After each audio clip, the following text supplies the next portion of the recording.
Hello, this is Javier. I'm a senior caseworker at Latitude Law, and today we're going to discuss briefly about the deprivation of your British citizenship, when the Home Office can do this, essentially the grounds for the Home Office to try and deprive you from your citizenship. So, in summary, there will be two main grounds for the Home Office to deprive you from your citizenship. The first one can be summarized as national security interest, and the second one will be because of fraud or false representations made in the past.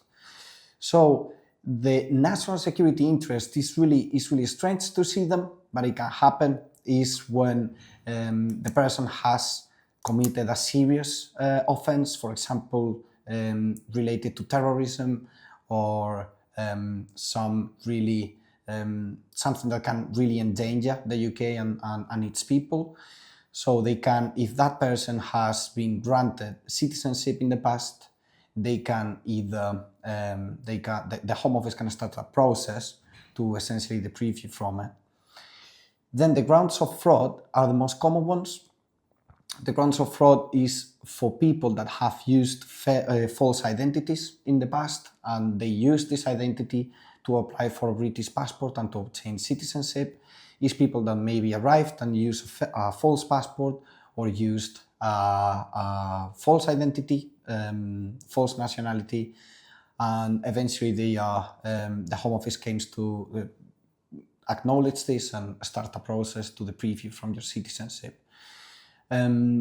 Essentially, the difference between the two main grounds will be also in the process. When the interest is, when it's of national security interest, the Home Office doesn't have any more an obligation to notify you that they are undertaking this process of deprivation. However, if it's on grounds of fraud, they need to notify you, and you have the right of appeal, and you can essentially make representations and allegations against what the Home Office have to say about this fraud.